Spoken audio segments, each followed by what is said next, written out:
ரோஹிணிக்கு ஒரு பக்கம் பயந்து போய் தான் இருக்காங்க. இந்த வித்யா நமக்கு எதிராக வந்து சாட்சி சொல்லிட்டா நம்மளால் என்ன பண்ண முடியும்னு யோசிக்கிறாங்க. எதுவாக இருந்தால் பார்த்துக்கலாம், நாம் இப்போ நேரில் போனாலும் பிரச்சனை, அவங்கக்கிட்ட ஃபோனில் பேசினாலும் பிரச்சனை, என்ன வேணாலும் நமக்கு ஆப்போசிட்டாக நடக்கலாம் அப்படின்னு நினச்சிட்ருக்கு எங்கள் ரோஹிணி. அதை அப்படியே வந்துட்டு நாம் எப்படினாலும் நமக்கு ஏற்ற மாதிரி மாற்றிக்கலான்னு யோசனையில் தான் இருக்காங்க.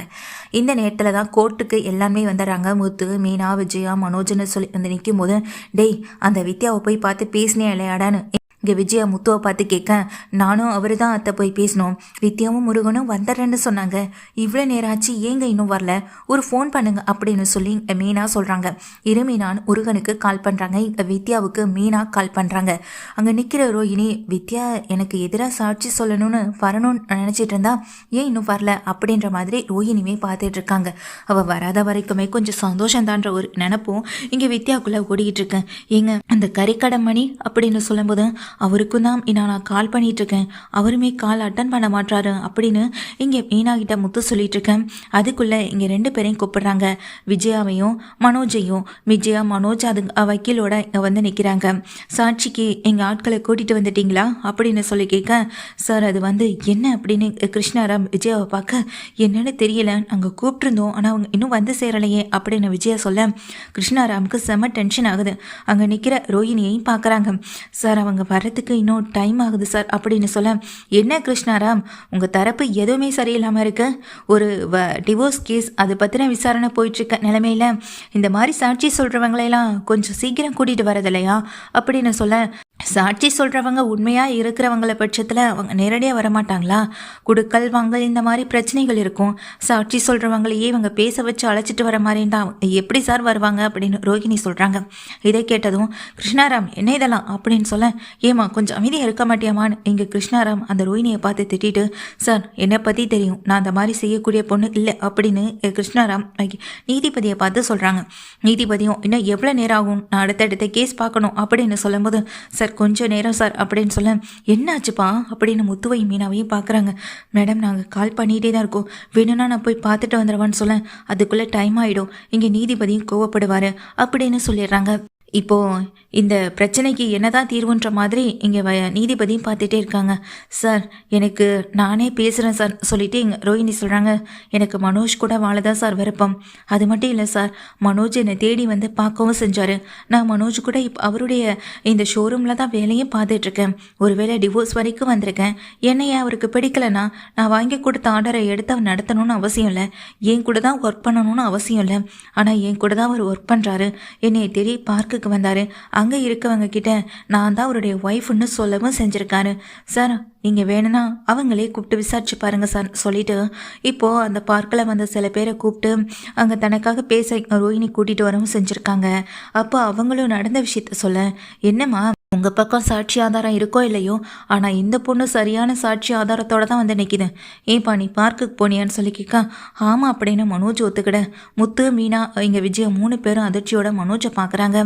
என்னடான்னு இங்கே சொல்லிட்டு பார்க்க, சார் நான் அதுக்காக பார்க்க போகலை அப்படின்னு சொல்ல, பின்ன என்னப்பா நீ பார்க்குக்கு போயிருக்க, அங்கே போய் இந்த பொண்ணு தான் உன்னுடைய ஒய்ஃப்னு எல்லார்கிட்டையும் சொல்லவும் செஞ்சுருக்கேன், இதுக்கு மேலே வேறு என்ன வேணும், உன்னால் இந்த பொண்ணை விட்டு பிரிஞ்சு இருக்க முடியலை, அதுதான் உண்மை, ஆனால் உன்னை சுற்றி இருக்கவங்க படுத்துகிற இங்கே டார்ச்சல்னால இப்போ விவகாரத்து வரைக்கும் வந்திருக்கேன் அப்படின்னு சொல்லிடுறாங்க.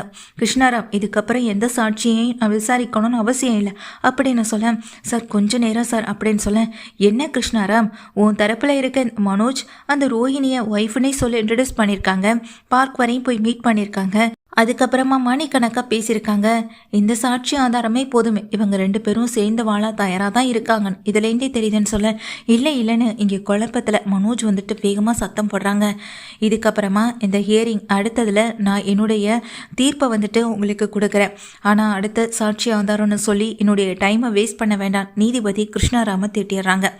இதனால் வெளியே வந்த கிருஷ்ணாராம், என்ன விஜய் அதெல்லாம் உங்களை நம்பி தானே நான் இந்த கேஸ் எடுத்தேன், இதனால் வரைக்கும் எந்த கேஸ்லையும் எனக்கு எந்த அவமானமும் மூலமாக கிடைச்சதில்ல, முதல் தடவையாக உங்கள் மூலமாக எனக்கு இவ்வளோ பெரிய அவமானம். ஆமாம், சாட்சி ஆதாரத்தை கொண்டு வந்து நிறுத்துறேன்னு சொன்னீங்க, ஏன் யாருமே வரல, கடைசி வரைக்குமே வரல அப்படின்னு கிருஷ்ணாராம் கேள்வி கேட்க, சாரி மேடம் மன்னிச்சிருங்க, ஏன் எதனாலன்னு எங்களுக்கே தெரியலன்னு சொல்ல, இதுக்கப்புறமா இந்த கேஸில் என்னால் எந்த முயற்சியும் எடுக்க முடியாது. என்ன முயற்சியை நான் மட்டுமே எடுத்துகிட்டு இருந்தா இதில் தீர்ப்பு மட்டும் சரியாக கிடைச்சிருமா என்ன அப்படின்னு அங்கே கிருஷ்ணராம் திட்டிட்டு போக, அவங்க சொல்கிறதுல என்னங்க தப்பு இருக்குது, அந்த ரோஹிணி எப்படிப்பட்ட வேலையெல்லாம் பார்த்துருக்காங்க பார்த்தீங்களான்னு சொல்ல, உடனே முத்து வந்துட்டு மனோஜை பார்த்து, டே நீ எதுக்குடா அந்த பார்லர் அம்மாவை பார்க்க பார்க்குக்கு போனேன்னு சொல்லி கேட்க விஷயத்த சொல்கிறாங்க. டே உன்னை விட்டுட்டு போனதுக்கு பிறகு அந்த பொண்ணு யார் கூட போனால் நமக்கு என்னடா, நீ எதுக்குடா தேவையில்லாத விஷயத்தில் தலையிடுறேன்னு மனோஜை பிடிச்சி திட்டவும் செய்கிறாங்க. விஜயாவும் மனோஜை திட்ட நான் என்னமா பண்ணுவேன்னு சொல்லி முட்டாள் மாதிரி நின்றுட்டுருக்காங்க மனோஜ் விஜயா முத்து மீனா நடந்த விஷயத்த அண்ணாமலை கிட்ட வீட்டில் போய் சொல்ல, நடக்கிறபடி தானேப்பா நடக்கும், இதில் நாம் சொல்கிறதுக்கு என்ன இருக்குது, ஆனால் அந்த வித்யாவும் அந்த முருகனும் ஏன் வரல அப்படின்னு சொல்லி கேட்க, தெரியலப்பா, ஒருவேளை ஃப்ரெண்டை காப்பாற்றுறதுக்காக வராமே இருந்தலான்னு அந்த வித்யா பிள்ளை நினச்சிடுச்சோ என்னமோ அப்படின்னு சொல்லிட்டு நாங்கள் வீட்டுக்கே போய் பார்த்துட்டு வரோன்னு முத்துவ மீனாவும் நேராக வித்யா வீட்டுக்கே கிளம்புறாங்க. வித்யா வீட்டுக்கு முத்து மீனா 2 பேருமே போகிறாங்க. அங்கே போனதுக்கு பிறகு வித்யாவும் முருகனும் என்ன பேசுறதுன்னு தெரியாமல் தயங்கி போய் நிற்க, ரொம்ப பெரிய நல்ல விஷயம் பண்ணிட்டீங்க வித்யா, நான் உங்ககிட்டேருந்து இதை எதிர்பார்க்கவே இல்லை, ஆனால் உங்கள் ஃப்ரெண்டை காப்பாற்றணுங்கிறதுக்காக கடைசியில் எங்கள் ஃபேமிலியில் இருக்க எல்லாருக்கூடையும் விளையாடிட்டீங்கல்ல அப்படின்னு சொல்ல, நான் சொல்ல வரது ஒரு நிமிஷம் கேளுங்க மீனா அப்படின்னு அங்கே வித்யா சொல்ல வராங்க.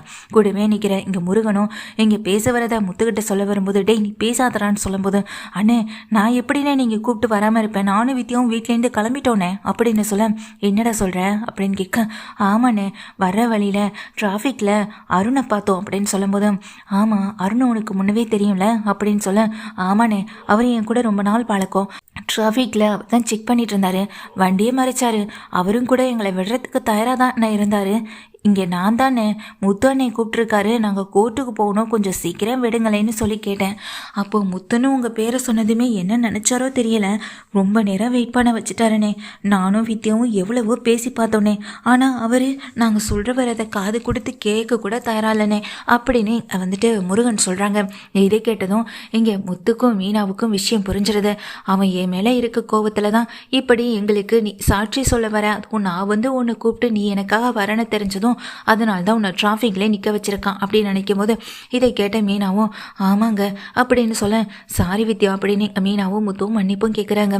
அப்புறம் ஏங்க கறிக்கடை மணி வரலை அப்படின்னு சொல்லி கேட்க, அந்த ஆள் தான் முதல்ல சொன்னார், இங்கே இப்போ நாளதுமா இந்த நாட்களில் எனக்கு நிறைய கூட்டம் வரும், என்னால் வர முடியாதுன்னு சொன்னார், இருந்தாலும் வரேன்னு தான் சொன்னார், என்ன நினச்சாரோ தெரியல அப்படின்னு இங்கே மீனாவும் முத்துவும் பேசிக்கிட்டு இருக்காங்க. சாரி முத்து சாரி மீனா அப்படின்னு இங்கே வித்யா மன்னிப்பு கேட்க, நீங்கள் என்ன பண்ண முடியும், நீங்கள் தான் பாதி தூரம் வந்துட்டீங்களே, வழியில் இந்த அருண் பண்ண வேலையால் தானே கோர்ட்டுக்கு வர முடியாமல் போயிடுச்சு, பரவாயில்ல விடுங்க அப்படின்னு சொல்லிடுறாங்க. அடுத்த தடவை அப்படி பார்த்துக்கலான்னு சொல்லும்போது, அதுக்கு வாய்ப்பே இல்லை, அங்கே நீதிபதியே எங்கள் மேலே பயங்கர கோபத்தில் இருக்க செஞ்சார், அது மட்டும் இல்லாமல் அந்த ரோஹிணி என்னென்னமோ பிளான் பண்ணி மனோஜ் என் கூட தான் வாழ விருப்பமாக இருக்கான்னு இப்போ அவன் மூலமாகவே ஒத்துக்க வைக்கிற அளவுக்கு கொண்டு வந்து நிறுத்திட்டு அடுத்த ஹியரிங்லே என்ன நடக்குமோ தெரியல அப்படின்னு இங்கே சொல்லவும் செய்கிறாங்க முத்துவும் மீனாவும். ஆனால் ரோஹிணி இவ்வளோ பெரிய கில்லாடியாக இருப்பான்னு நான் நினச்சி கூட பார்க்கலன்னு அங்கே முருகனும் சொல்கிறாங்க. சரிடா நாங்கள் கிளம்புறோம் அப்படின்னு முத்துவும் மீனாவும் அங்கேருந்து கிளம்பிடுறாங்க. இந்த நேரத்தில் விஷயம் கேள்விப்பட்டதுமே ரோஹிணிக்கு ரொம்ப சந்தோஷமாக போயிடுது. ரோஹிணி இங்கே வித்யாவுக்கு கால் பண்ணி சாதாரணமாக பேசும்போதான் வித்யா யதார்த்தமாக விஷயத்த சொல்ல, நான் உண்மையிலே வந்திருப்பேன், உனக்கு எதிராக சாட்சி சொல்லியிருப்பேன், ஆனால் அந்த அருணால் தான் என்னால் வர முடியாமல் போயிடுச்சுன்னு வித்யா சொல்லியிருக்காங்க. இதை கேட்டதுமே ரோஹிணிக்கு ரொம்ப பெரிய சந்தோஷம் ஆயிடுது. அப்போ முத்து மேலே இருக்க கோபத்தால் இந்த அருண் இந்த முருகனையும் வித்யாவையும் வரவிடாமல் செஞ்சிருக்காரு, அதுக்கு நம்ம நன்றி சொல்லி ஆகணும் அப்படின்னு நினச்சிட்டு தான் ரோஹிணி கிளம்புறாங்க.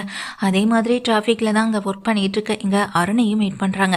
இங்கே ஆட்டோலேருந்து இறங்கி போனேன், எங்கள் ரோஹிணியை பார்த்ததும் என்ன வேணும் உங்களுக்கு அப்படின்னு கோவமாக பேச, நீங்கள் எனக்கு எவ்வளோ பெரிய ஹெல்ப் பண்ணியிருக்கீங்க, அட்லீஸ்ட் அந்த ஹெல்ப்புக்கு ஒரு நன்றியாவது சொல்லணும்னு நினச்சேன்னு சொல்ல, என்ன ஹெல்ப்பு அப்படின்னு சொல்லி கேட்க, நீங்கள் அந்த முத்து மேலே இருந்த கோவத்தினால நீங்கள் எனக்கு பெரிய நல்லது பண்ணியிருக்கீங்க, ஏன்னா நீங்கள் எனக்கு எதிராக சாட்சி சொல்லணும்னு வந்த அந்த வித்யாவையும் அந்த முருகனையும் கேட்டதும் இந்த இடத்த விட்டு நகர விடாமல் ரொம்ப நேரம் நீங்களே வச்சுருந்தீங்களே அதுக்கு தான், இல்லைனா எனக்கு சப்போர்ட்டாக எதுவுமே நடந்திருக்காது.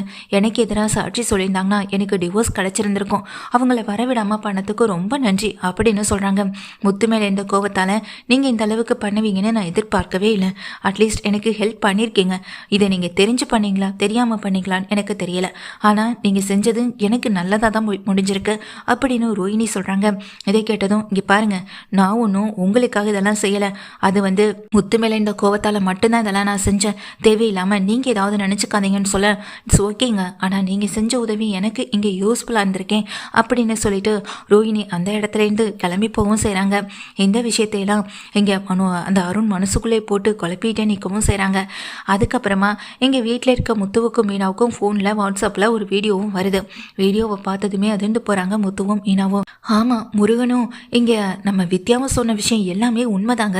உங்களை பழி வாங்குறதுக்காக தான் அவங்க 2 பேரையுமே இங்கே கோர்ட்டுக்கு அனுப்ப விடாமல் அந்த அருண் செஞ்சுருக்காரு அப்படின்னு சொல்ல, அருண் வேணும்னு செய்யலை, தெரியாமல் தான் செஞ்சுருக்காரு. அதாவது ரோஹிணி கேஸ் நடக்குதுன்னு அவருக்கு தெரியறதுக்கு இல்லை, நான் கூப்பிட்டேன்றதுக்காக மட்டுமே தான் இதெல்லாம் செஞ்சுருக்காரு. அதை விட மீனா, ஆனால் நமக்கு முக்கியமான ஆதாரம் இதுலேருந்து கிடச்சிருக்கேன்னு சொல்ல, என்னங்க சொல்கிறீங்கன்னு கேட்க, ஆமாம் மீனா, அந்த ரோஹிணி இப்போ வாயிலேருந்து உண்மை வர அலைக்கு அது வாயிலேருந்து உண்மையை சொல்லியிருக்க பார்த்தியா, எனக்கு எதிராக சாட்சி சொல்ல வந்த 2 பேரையும் நீங்கள் வெயிட் பண்ண வச்சுட்டீங்க, அதனால எனக்கு சப்போர்ட்டாக தான் எல்லாமே நடந்திருக்கு அப்படின்னு இந்த ரோஹிணி சொன்னதை நீயே கேட்டலன்னு சொல்ல, ஆமாங்க அப்படின்னு சொல்கிறாங்க. இது ஒரு விஷயம் போதாதா மீனா, இதை கோர்ட்டில் கொடுத்து நாம் இங்கே டிவோர்ஸ் வாங்குறதுக்கு. ஆனால் இந்த விஷயம் வீட்டில் யாருக்கும் தெரிய வேண்டாம், அம்மாவுக்கும் மனோஜுக்கும் கூட தெரிய வேண்டாம். மனோஜ் எவ்வளோ பெரிய முட்டாள்தனமான வேலையை பார்த்துட்ருக்கான். அது மட்டும் இல்லாமல் மனோஜ் கூட தான் அந்த ஷோரூமில் இந்த ரோஹிணி வேலை பார்த்துட்ருக்கான். தன்னை மீறி ஏதாவது உளறி வச்சாலும் அந்த ரோஹிணி அடுத்து ஏதாவது பிளான் பண்ணுவாள். அதனால் இந்த விஷயம் நமக்குள்ளே இருக்கட்டும்னு சொல்ல, ஆமாங்க, இந்த வீடியோவை உங்களுக்கு அனுப்பி வச்சது யாரு அப்படின்னு சொல்லி மீனா கேட்குறாங்க. கறிக்கடை மணிதான் அப்படின்னு சொல்லி, என்னங்க சொல்கிறீங்கன்னு கேட்க, ஆமாம் மீனா, அவரால் அன்றைக்கி வர முடியாமல் போனதுக்கு ரொம்ப வருத்தப்பட்டார்.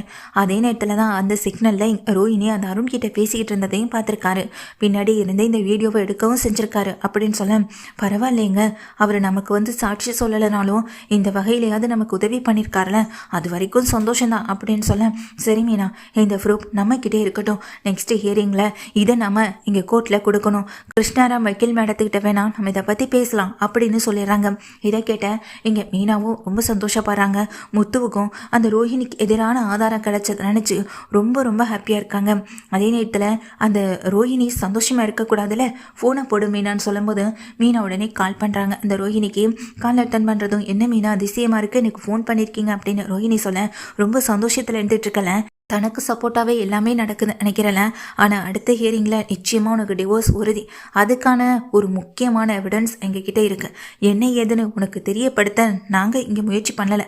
ஆனால் அதே நேரத்தில் உன்னுடைய சந்தோஷம் ரொம்ப காலத்துக்கு நீடிக்க போகிறதும் இல்லை அப்படின்னு மீனா முத்து சொன்ன மாதிரி பேசிட்டு கட் பண்ண, என்ன சொல்கிறா இவனு ஃபோனை கையில் வச்சபடி ரொம்ப பதட்டத்தோடையும் பயத்தோடையும் இங்கே நின்றுட்டுருக்காங்க இங்கே ரோஹிணியும்.